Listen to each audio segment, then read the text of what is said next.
All right, I'll dive in. And yes, so we'll talk about pride and equity in the learning experience. And thanks for the introductions, Jordan. So a couple other quick connections here. Yeah, so my role with UDL, I mean, that's where I started off with thinking about inclusivity. And of course, with UDL, that originally focused on enhancing experiences for students with disabilities. But I worked progressively over the years to make that a much more inclusive, more broadly inclusive model, and as big as could be. And so I've come up with examples of applying UDL across so many different types of scenarios with so many different types of learners. And so that does relate to today's session, but certainly not all about UDL. And then the other thing, I guess, is Beez and I have known each other, gosh, 20 something years.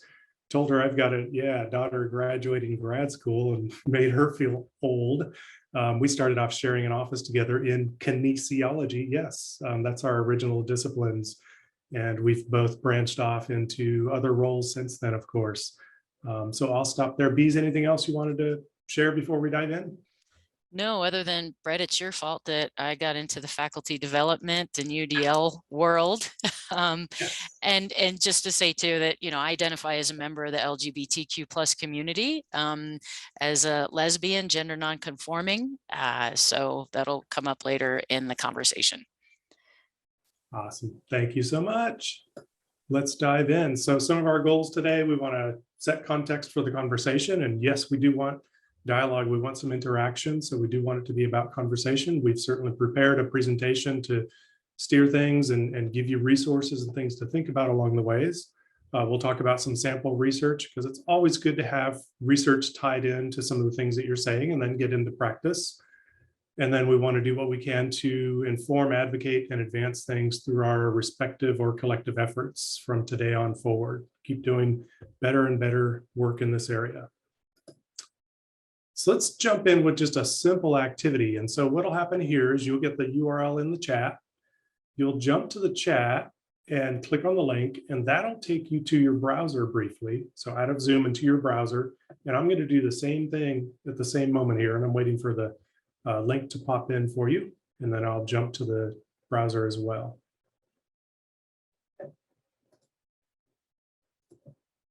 Not yet. Okay, I'll pop that in. Oh, there we go. Okay, great. So you'll see me going from Zoom to the browser as well, but you want to focus on your desktop and then go to this answer garden. And then now that we are about 3 weeks into June and we've had Pride Month and we've had main Pride weekend activities, what are some things that come to mind when you think of Pride? Whether it's related to, you know, our month of really trying to focus on that, or whether it's just in general. And you'll enter 20 characters or less at a time. You can enter as many as you want.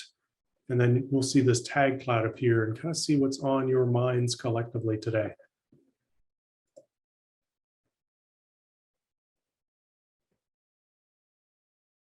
There we go. It's starting to populate. Awesome. Authentic self stands out to me right away. I love that.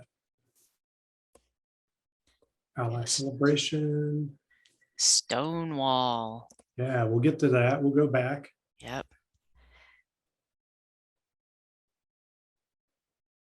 And I'll keep refreshing periodically. For those that don't know the tool Answer Garden, it's great. I'll talk about it briefly in a moment, but then we'll keep going with the topic at hand. And now you'll see some of those frequency of responses really standing out here. Freedom, love, rainbow community. Awesome. But we still want to look in the background and see what are some of the other things. We want to make sure we're inclusive as we're addressing the different things that people are expressing here. Bravery. I love that. Positivity. And yeah, rainbow community. Not just as the rainbow symbol, but truly embracing of all. Yeah, good point. Oh, riot.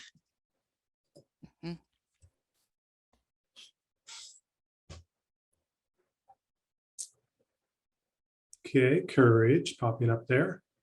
And I think we'll wrap this here pretty briefly because it is a pretty brief activity that we like to do, and we'll take this and go forward.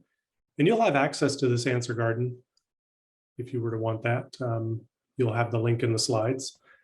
So this is a free and easy to use tool if you're wanting to do something with students or with others in a synchronous environment like this. It works best. You could do it asynchronously, but it's not going to resonate quite the same. But this is a great way to do a check-in when you're going into a topic, let's say, or coming out of a topic. What did people just experience? You can have them put that in there and then you can find out, and it's anonymous. So encourage you to go to answergarden.ch and you would be able to participate in any of those yourselves. So what I'm going to do now is go ahead and get us back into Zoom. And apologies if you have to do any reorienting when things pop back up to full screen. But here we go. So let's just do a little bit of the research, and a couple of you touched upon this, but just the Personal Rights and Defense in Action formed in 1966. That helped to kickstart some things. Things became much more overt than preceding movements that happened in the decades prior. It tapped into the younger, the energetic, and the underrepresented constituents, and you started getting this vibrancy of a movement starting to coalesce and things being much more visible. So Stonewall came up earlier, that rebellion of 1969, and some of the related riots that happened in and around New York City. We had the first, was a gay pride flag in 1970. And then in 1978, the first parade. And then of course, subsequent movements of the 80s and 90s and some of the more current things that you're experiencing today. So more and more positive progression, but we're also going to talk about some things that we're seeing that aren't so positive. Obviously, marketing and commercialization, you can say, okay, great, there's more awareness, more presence, but what's behind that? So we'll take a little bit of a look at that as well. And again, feel free, we encourage you to do the chat, and when I get a moment, I'll take a look at that again as well. Okay, so marketing for better and worse. So Ben & Jerry's, this is one that I love to put first because Ben & Jerry's is always doing good. And what I like about Ben & Jerry's is nobody's in their pockets. They're not in anybody else's pockets. They just really believe in a lot of these values, and they believe in rights, and they try to do good, and they try to do things sustainably. So I just really like to show this as an example for when somebody's doing something more for pure good. The one on the right, AT&T, support young LGBTQ lives, and mention the Trevor Project, and you can get this benefit, and there's this donation that'll be made. But actually, AT&T has been giving over $1 million since 2021, just in the last year or so, to anti-gay legislation. So you kind of have to know your vendors and your companies and what they're really doing across the board, and not just believe these ads that you see. So that's one example there where I've done just a little bit of research on them. And then these are some other ones that stand out for sure. Look what Budweiser, Anheuser-Busch has tried to do on the left. By cleverly using the rainbow and then the acronym there, LGBTQ, let's grab beer tonight, Queens. And of course, Burger King, there's a lot that's been on social media about them going to the two tops and two bottoms to try and show how they're supporting pride, but no context. And then also, if you look again behind the marketing and how they're using their money in other ways, you would definitely be suspicious. And so what I'll do is just show you a quick lineup of some of these 9 big ones here. So AT&T, besides the $1 million that I mentioned earlier, they've also donated close to $3 million to 193 anti-gay politicians. And then the other numbers down the list here also follow with the amount of money and the number of anti-gay politicians they've contributed to. Now, I have to disclose that some of these have also donated to those who are in support of gay legislation. So it's not across the board. Sometimes it's really just other causes that are related and connected to those people. But really, as a consumer, this is an opportunity to think about where you're spending your money. Would you choose one of these vendors versus a similar vendor who you know is not contributing money to anti-gay legislation? So there's some good websites out there. I didn't pick just one to put out there to promote, but anyway, you can see some of these big contributors here and just have your own second thoughts. Thanks, John. Harvey Milk, absolutely. Yeah, that timeline I did earlier was very brief. wasn't wanting to really give a thorough lesson, but that is an omission for sure. So let's talk a little bit about some of the progress to be made. Beez, I'm going to turn it over to you just for just a little bit, and I'll pause here and I'll drive and I'll nudge me along as you need to. Sure, go ahead and put all the 3 points up. Got it.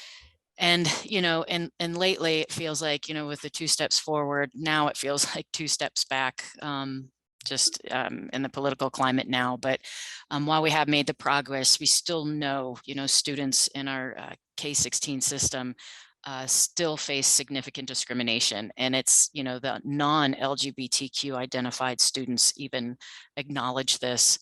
LGBTQ individuals 4 times more likely than their heterosexual peers to experience victimization.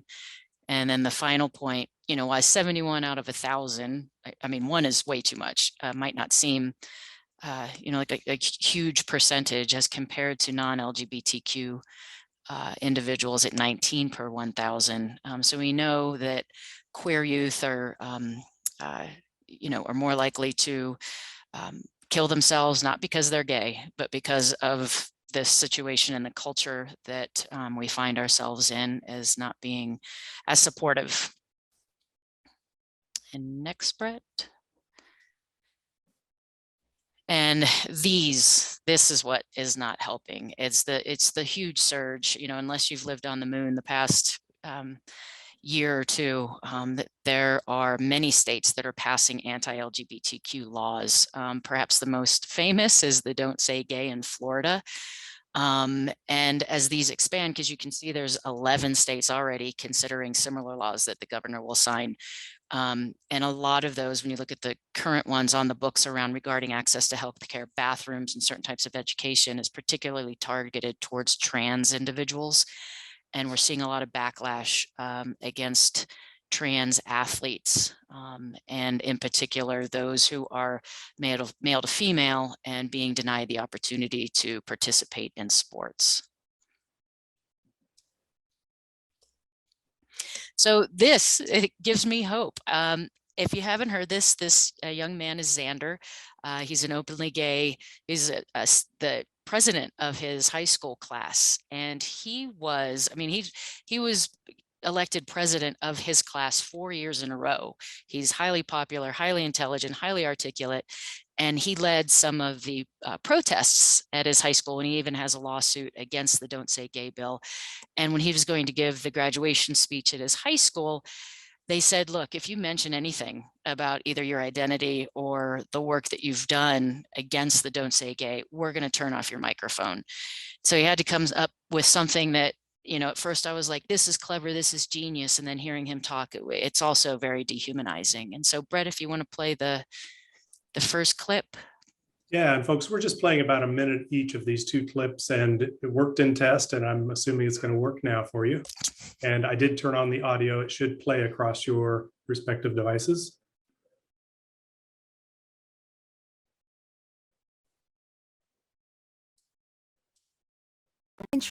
Introducing Gatorade Fit. Fitness starts from the inside out. Get healthy, real hydration. And no added sugar, artificial sweeteners, or added colors. Gatorade Fit. Healthy, real hydration. All G. All right, I want to turn now to Xander Moritz. He's the first openly gay class president at his high school in Florida. Now, he was preparing to give a speech at graduation. Xander says he was warned not to speak about activism or his sexual orientation, or they would actually cut his mic. Wow. So this all comes on the heels of Florida's passage of the Parental Rights in Education bill, the so-called Don't Say Gay law. And here is part of Xander's graduation speech from yesterday. Take a look. I have curly hair.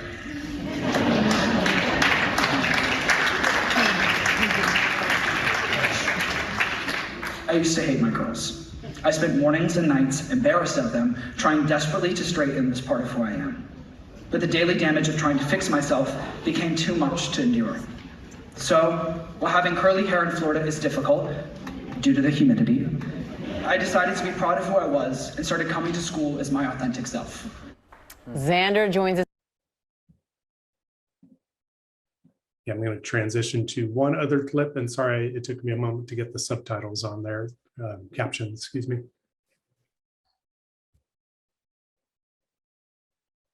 Certainly is. And Xander, we received a statement from your high school principal, Dr. Stephen Covert of Pineview School, saying this: "We honor and celebrate the incredible diversity in thought, belief, and background in our school and champion the uniqueness of every single student on their personal and educational journey." You said that your principal, whom you previously felt was supportive of you and who you are completely as a person, what changed for you? And I want to know how you came up with the curly hair euphemism and how it felt to have to describe who you are in that way, in veiled terms.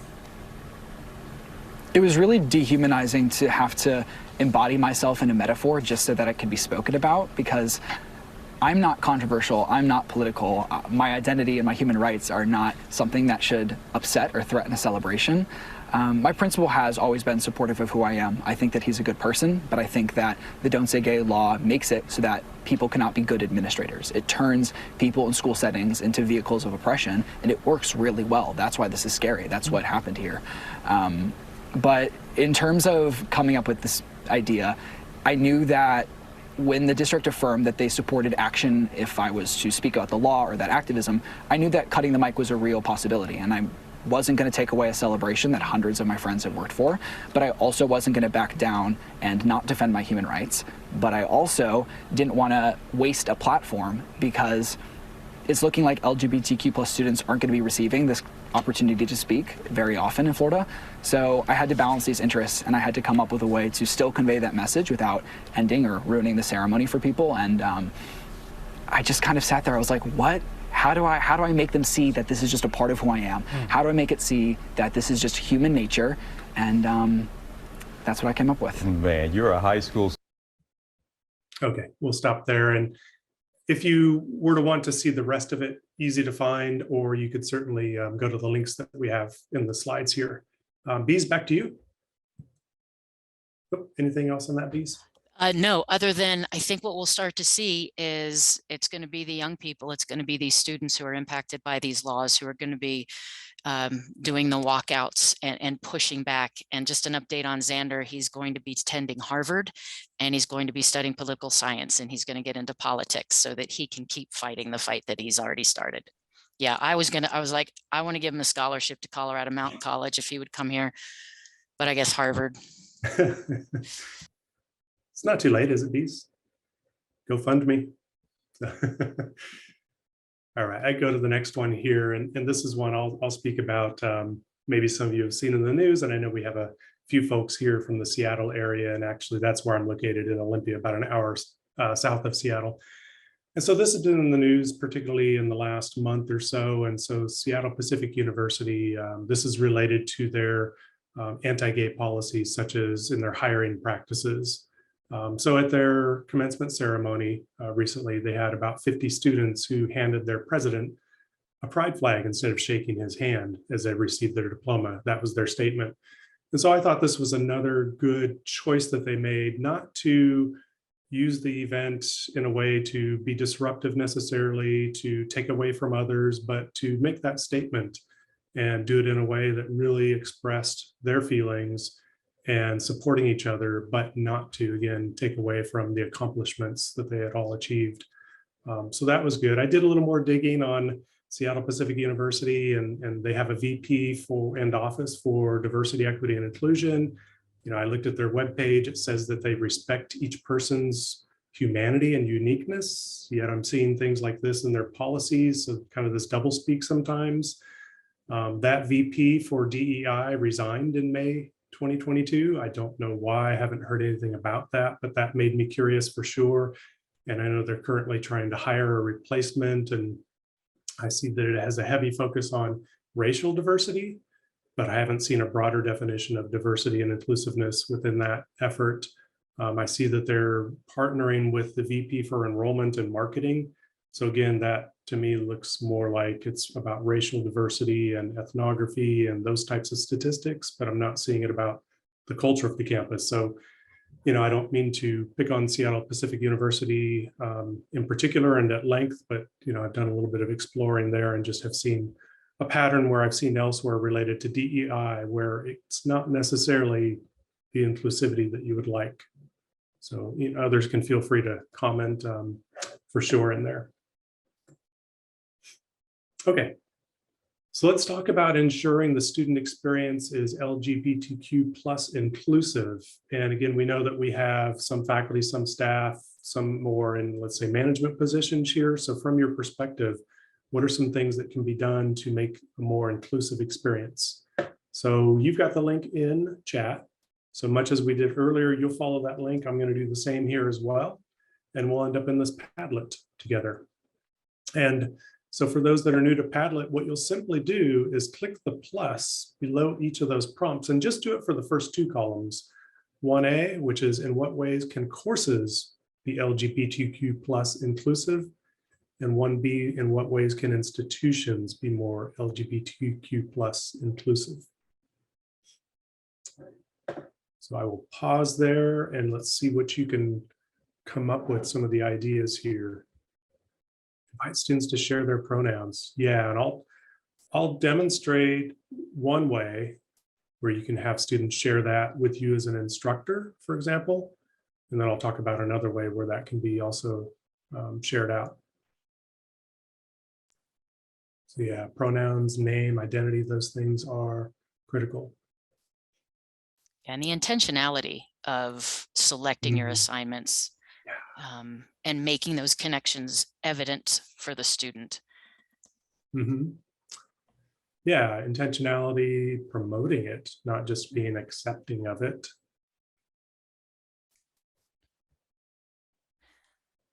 Yep, not just during Pride Month. June is when I feel the happiest and the most safe. And that's just because it's June and it's Pride. How cool would it be that way, to feel that way all year round? Yeah. Inclusivity statement in the syllabus. So we'll talk about that in a moment. And we'll have a resource for those who haven't created one before. We'll have a resource and some guidelines. I mean, it should be yours and come from you and your words, but we've got some examples for you and some things to think about. Stories and lessons that feature anti-oppression and lived experiences. Great. Thank you for all this. And we do this so that ideas are shared live in the moment, but again, you'll have access to this as well. So you can go back and see what your peers have contributed, what ideas are there, and reflect on those, and then look how you might be able to adopt any of those suggestions or practices into what you do. Okay, and second column, we'll look here a little bit.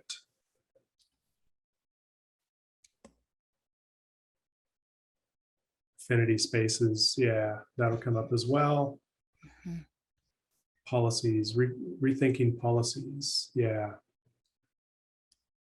And yeah, doing a check or an assessment on your own biases. I can remember when I first started out teaching, I would assume that, you know, my male students had girlfriends and my female students had boyfriends. And boy, was I wrong. Professional development, yes, always good. Faculty and staff. Hiring queer faculty and giving them the space to be who they are. Because you can hire them, but if they don't feel safe, they're not going to stick around. Yeah. Yeah, community as a practice, that's a great one. And that's where you don't have just a workshop or an announcement or a handout or a resource. You've really got this community of practice that is committed to a topic, let's just say inclusivity. And that's a topic that can carry out through the year. And that community of practice comes together and they might discuss different elements at different times and then talk about how they're making changes in their practice along the way and what that's doing to the way that they're able to interact with others, support others, be more inclusive.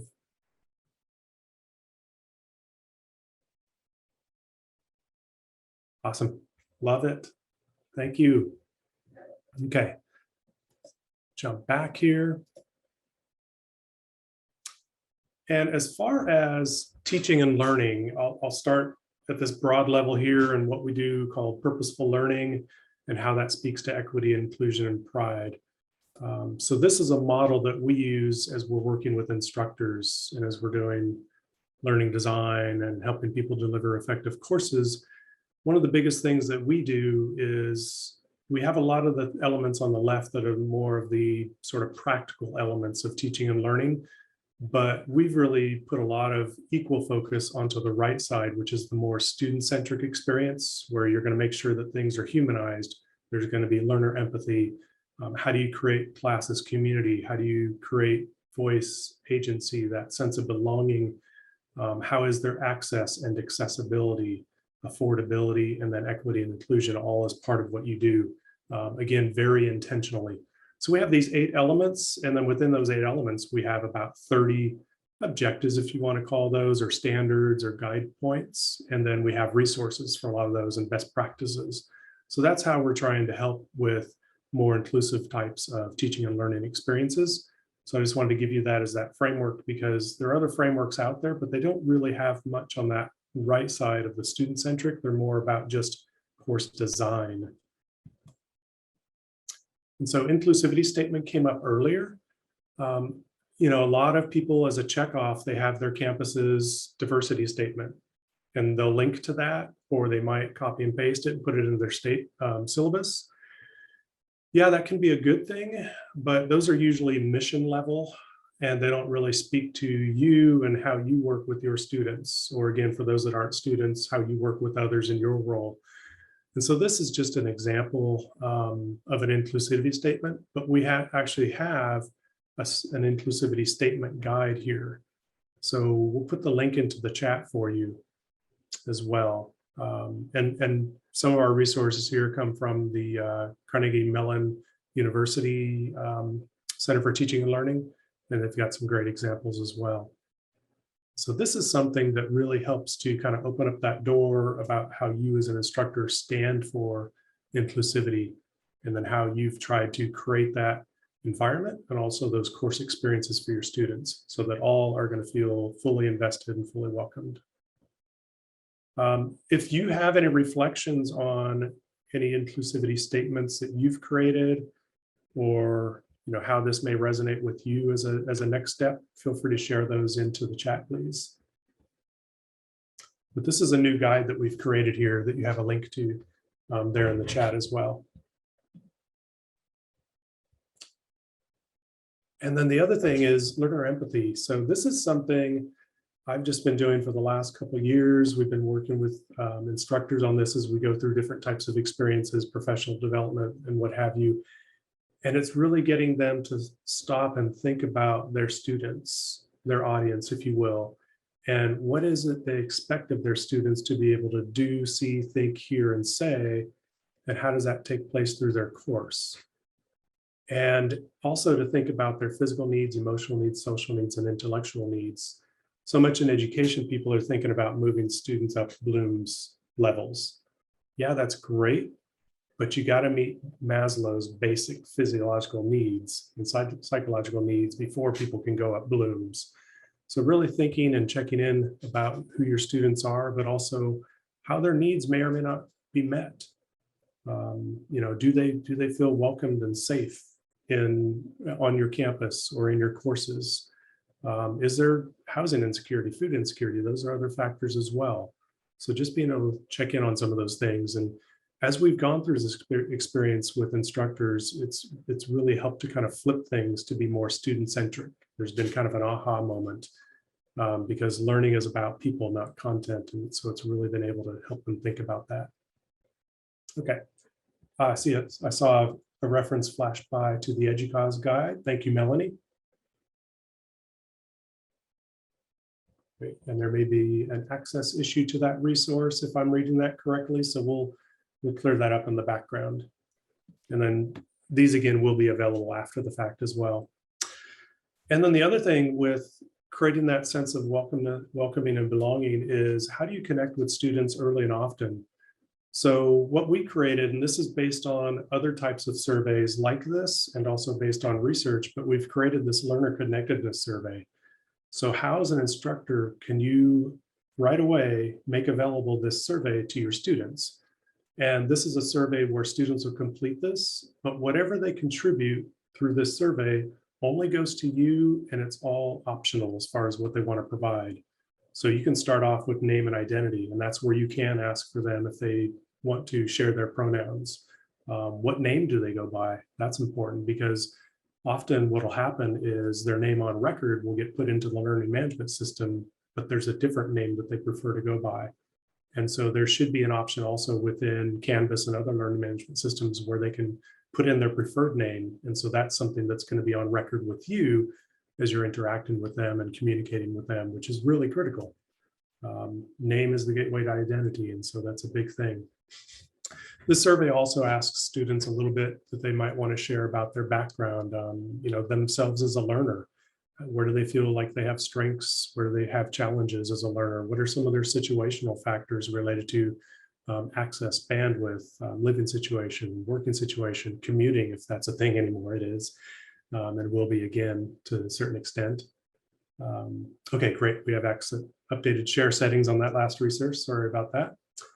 Yeah, so this is something that's been very informative. And what we've done in creating this as an open access resource is you can click on the link that was given to you, and you should get a screen that says make a copy. You can click on that. This form, this Google form, is now your own on your drive. We don't touch it, we don't have access to it, and we don't have access to the data. So it's just you using it with your courses and those data coming into your drive that you can manage there. So it's our gift to you, if you will. So I see that maybe Melanie has seen this before or used it. That's great. Thumbs up. Thank you. We've had a lot of good feedback about this. Also, by you being able to have your own copy of it, you can edit it. You can change the color. You can put a different logo. You can change some of the prompts if you want to. You've got 5 screens to this. It shouldn't take students more than about 10 minutes to complete. And there's a lot of good information you can get. Okay. I'm just looking at chat real quick to do a check-in as we are a little past halfway. I was going to go back. Lexi made a really important point that, if you're going to do the inclusivity statement, make sure that it's not buying in, it's just truly understanding what that means. And if you have a faculty member, I put it in there, I don't know what it is, I don't know what it means. They made me do it. That can be very damaging. Yeah, didn't know anything about the community, wasn't a resource, and it's like, okay. Then it becomes the smoke and mirrors. Like I trusted that this was something that you valued, and it's not really so. Yeah, good point. And that goes back to, always being authentic. Right. Okay. Let's see. So let's go ahead and talk. Beez, let's have you take the next session, and again, push me along if you need to. Absolutely. And so we want to talk a little bit about this idea of, we hear about identity and identities, and we all have a multitude of identities that makes us who we are. You heard Xander say, like, this is just who I am. And so we want to talk a little bit about connectedness with identity and expression. So next slide, Brett. The role of symbols it's huge in the LGBTQ plus community. I mean, I'm of an older generation. I was alive when Stonewall happened. I don't remember it, and I wasn't there. I'm not that old. But symbols become the way that you find your people. Where can you feel safe? Where do you belong? And so what my partner and I do, because we've moved around, or if we go to, on vacation or whatever, our question is, we say, where are the gays? How do we find the gays? And so we look for the symbols, because we know we have a likely chance of finding people who we'd fit in with.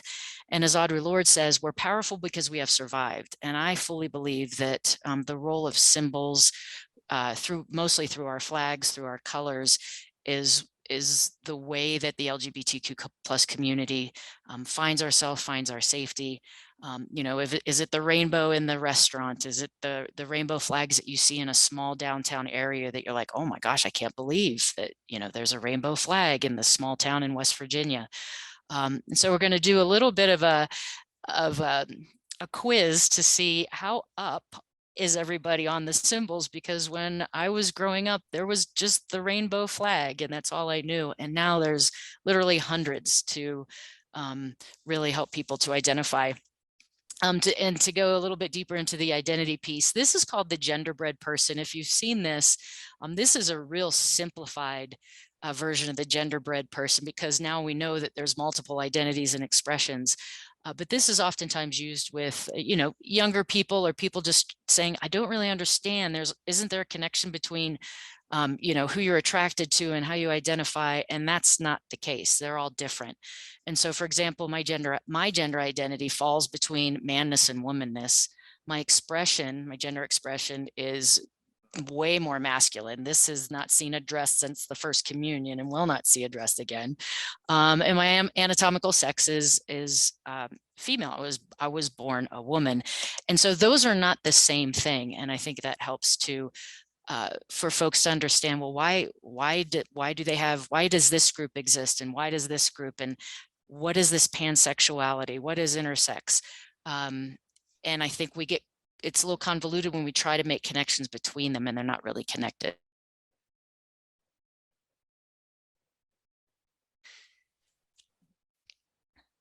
I think the quiz. Oh, no. Boy, I'm just excited about the quiz. So, yeah, so I'm having a little bit of internet issues. So we're going to go into a little flag sampler match. And as said, it's the course of a history of the LGBTQ plus community. I mean, this goes back to the Nazis, right? I mean, the community took on the pink triangle that was used by the Nazis to say, oh, we believe you to be a homosexual. You got the pink triangle. You're beaten, prosecuted, killed. And so our community embraced that as a sign or as a symbol of resilience and our pride. And so these symbols communicate ideas, concepts, and identities within the communities to the mainstream culture. And so many of you are familiar probably with the rainbow flag, but there are so many. So now we get to do the flag sampler. All right, so follow the link in chat, please. Come into the Padlet, and this is different. So under each of these 5 flags, you'll click the thumbs up to try and match the flag to what it represents. Hopefully that made sense. So there won't be any thumb downing, and in each column, you'll just do 1 thumbs up to whichever one you think matches. And you won't be graded on it, so it's okay if you make a mistake. It's anonymous, so we can grade you if you want to.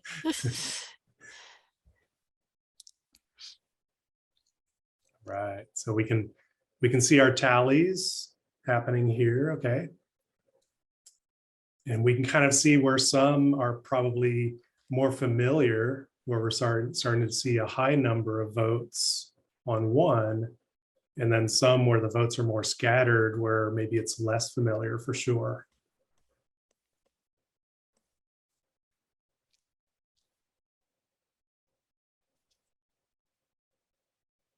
And we'll pause a little bit longer. This is my first time doing something like this in Padlet as a matching exercise.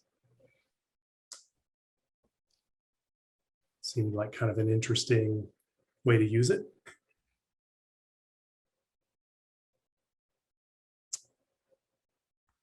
All right, let's see, just saw a vote change, so maybe I'll hold on another second here, and then I'll take us back, Beez. Are you only seeing the votes, Brett? Oh, you're not seeing them on your end? I'm not. Can maybe refresh? Yeah, let me refresh. Good point. I mean, if folks are in, they're probably seeing it, and I'm watching the screen. How about now? Is it at the bottom? No, it's within the column, just under the flags. Yeah, the thumbs up symbols. So maybe I'll just read them off as far as the highest votes. Okay, so on column 1 for that flag, the top guess, and this is again very scattered, very flat on the distribution. Top guess just barely was for drag pride. And then column 2, by far, gay pride, with 21 votes out of about 25. And then column 3, non-binary pride was the top by far on that. Column 4, drag pride by far. And then column 5, bisexual pride on that one. Nice. Go back to our key then. Yeah. And Beez, take it away. We'll go through these briefly. Yeah, let's reveal the answers. So Yeah, so the pink, blue, and purple one, a bisexual person is someone who is sexually attracted to both men and women. I didn't know there was a flag for individuals who identify as bisexual. Next one. And it's also interesting to note when these flags have been developed. The second, so actually this is the second drag pride flag. There was one earlier. This one is becoming much more commonly used, and it was designed in 2016. This is for non-binary. And again, non-binary means different things to different people, but essentially it's you don't identify as either male or female. Created in 2014 with the yellow, white, purple, and black. And again, the symbols, each color meaning something with the meaning. Sorry, I'm in the chat. You're good, you're good. And this is the original gay pride flag. The one that you're most familiar with is the one with the 6 colors. And the reason why they went to 6 colors was to save money. It became very expensive to print these, right? And they were sewing pride flags that were huge. And so it went from this many down to the 6 colors, which is orange, red, orange, yellow, green, blue, purple.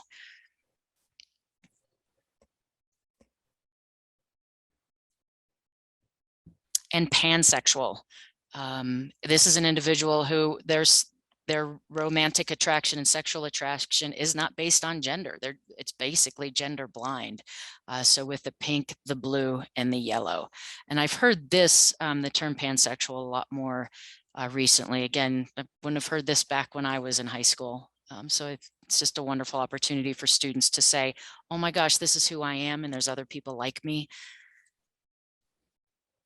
Cool. And apologies if there's any color blindness issues. We're just representing the symbols as they are. So, and then here you go. And this is just one sampling of flags that, whether, you know, the umbrella that to be all encompassing or based on sexual orientation or gender biological identity flags. There are way more. This is just one. So even if you were just to search pride flags or LGBTQ identity flags, you may be able to find like who you are, or a group that you can say, oh my gosh, I just did not know. Like, I didn't know that the lesbians had a flag. I didn't know that until just like a year ago when the local middle school did a pride parade in Carbondale, Colorado. And I was like, what's that one? They're like, that's the lesbian flag. And I was like, I am so out of it. I'm just so out of it.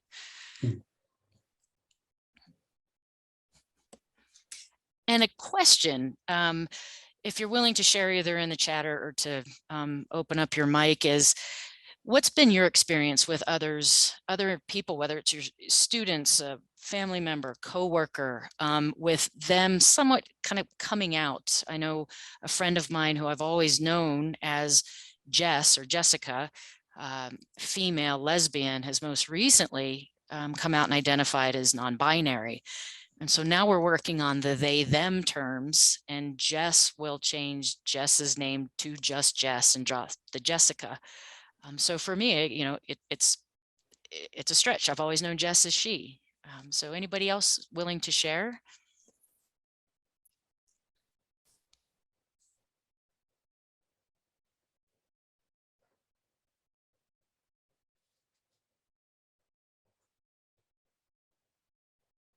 Yeah, we'll keep an eye on the chat, please. And then, you know, if you want to do a raise hand or let us know, we'll get you on mic. We have a little bit of time left. Cool, yeah. Wow, 16-year-old came out as non-binary. Name is Jay now. Mandy, are you willing to say what your child's name was before Jay?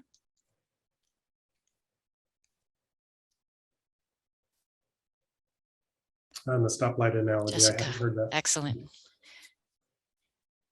Wow.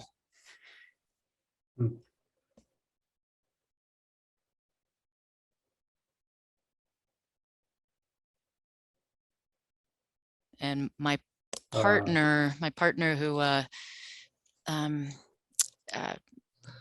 her niece Amber, who I played professional women's football with, transitioned to AIM and is happily married with a child, living life is aim, a hymn.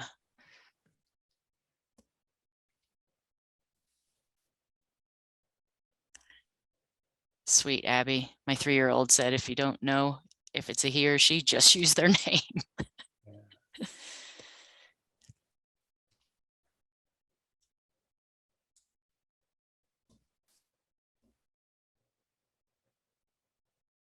And if you don't know their name, introduce yourself.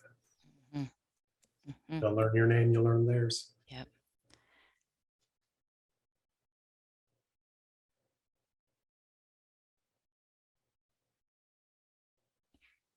So we had a horrific experience with dead naming at our institution. Wow. And here, the thing is, my preferred name is Beez. It's like, let me put my preferred name in to be called by my teachers. Oh my gosh, instructor not willing to use the student's preferred name. I mean, that's bone crushing, because your name is, who you are.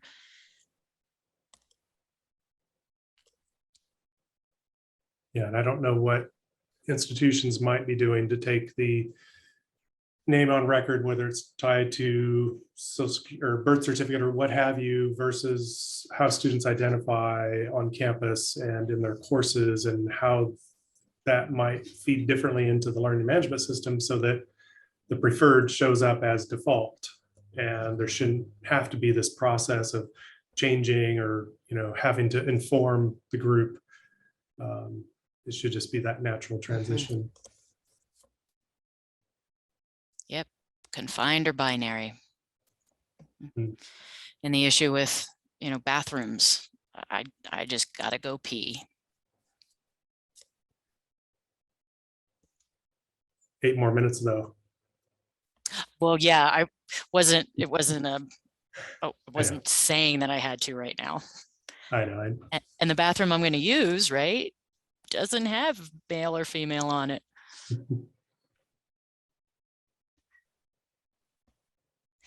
Yeah, I believe RLMS too at Colorado Mountain College allows for the students to use their preferred name. Yeah. Yep. How to change the name in Canvas. Yeah. So how are we making students aware of that? Yeah. Thanks, Rebecca and Melanie. So then it's making students aware of that and aware of that early on, so they can do that, so they can show up day one the way they would prefer to be.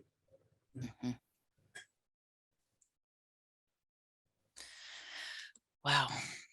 The instructor. Ugh, okay. There's a moment. Yep. Yeah. Add the picture. Anything you can do to humanize things, for sure. And, the point, I think, Sabrina, it goes back to the inclusivity statement. We just can't pop an inclusivity statement. We just, if we go with gender neutral bathrooms, if we don't have a culture shift, if we don't have the education, if we don't have the, this is what it means, and this is what we believe in, then, we're just smoke and mirrors.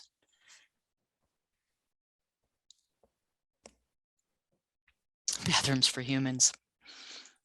Oh.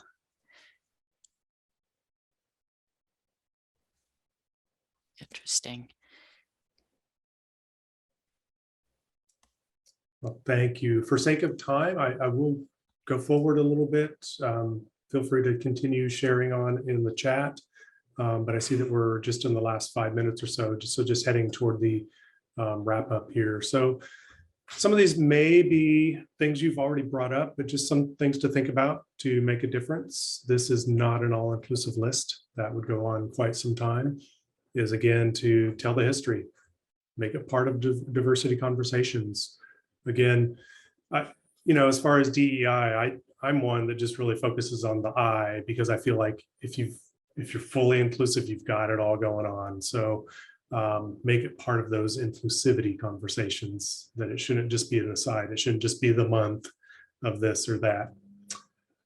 Speakers, particularly those who present scholarly research on LGBTQ plus topics, feature them regularly. And this could be in your campus-wide forums. It could be at the program level, course level, guest speakers, what have you. Just really thinking about the different voices that you're bringing into the conversations related to your courses and the campus experience. Affinity groups, so we talked about that before for sure, and you all brought that up in different ways. Advocating for expanded on-campus housing options for trans and non-binary.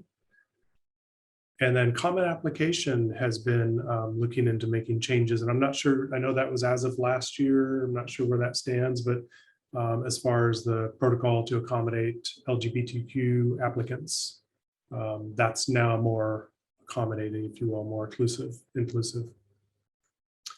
A safe, non-bullying, harassment-free campus environment. Yeah, absolutely, for everyone, yes, please. Let's see, and supporting and sustaining programs of study, related programs of study, keeping those going. Those shouldn't be like the ones on the chopping block anytime a budget becomes tight. This is an extra, okay, we don't need to have that around right now. We don't have the money for it. Let's see, and encouraging and enforcing the protocol. So letting students be called by their chosen name. We've talked about that. And so great LMS updates from folks on how you're doing that. And then awareness and training. Absolutely, for faculty and staff. What are the things may not be on the list that any of you have found to be successful?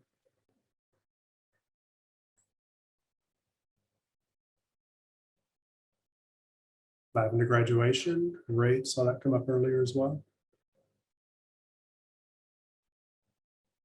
Pride tassel, love it.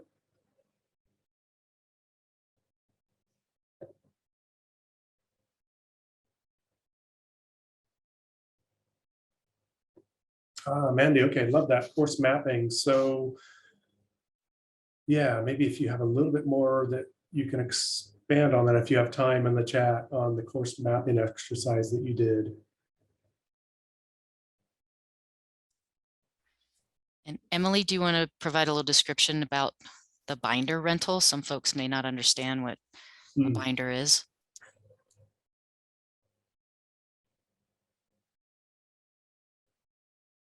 And it's not a notebook, right?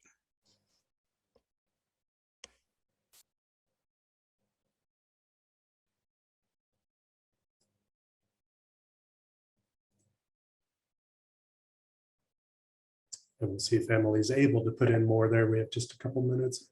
Okay. Thank you, Emily.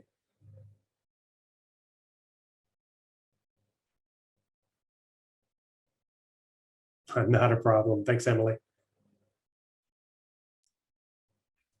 All right. I was just going to ask, how many of you did your administration or your president write something up to the college or your community about Pride Month? Anybody's? Oh, sweet. Okay. Long Beach. Yeah. How affirming is that? That's just.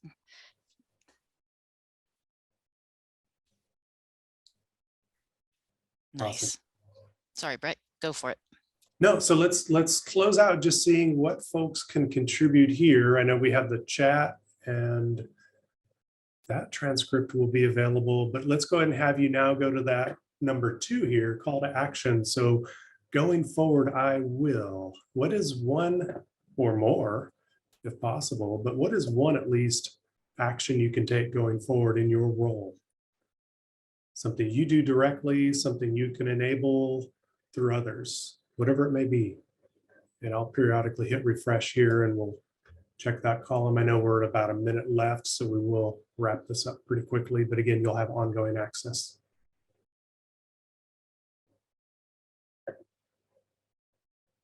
Switching phone companies. I always think, I thought that too. And then I'm like, but wait a minute, another phone company was on there as well. I think Verizon. Yeah. Oh gosh, yeah. I'm always Saturday morning. Why is Home Depot so much closer to my house than Lowe's? Yes, yes. It's that struggle. Mm-hmm. Oh, great idea. Wear Pride tassel at graduation.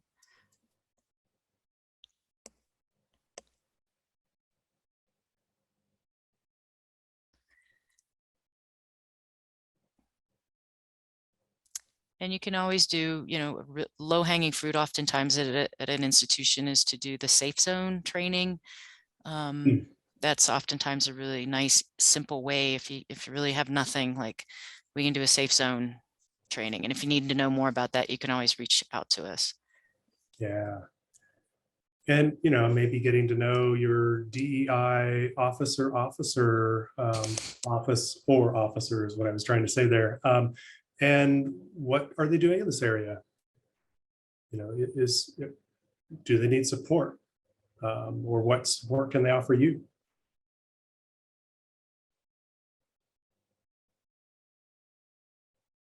Well, I like that one. Encourages the use of the empathy map and the survey that we shared. Thank you.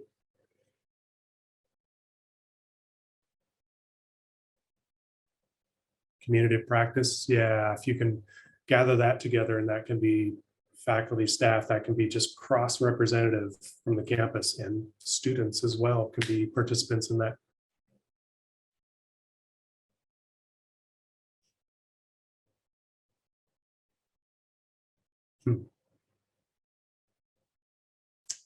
Great. I know we're at top of the hour and some people are absolutely just having to leave. Really appreciate your time and contributions today.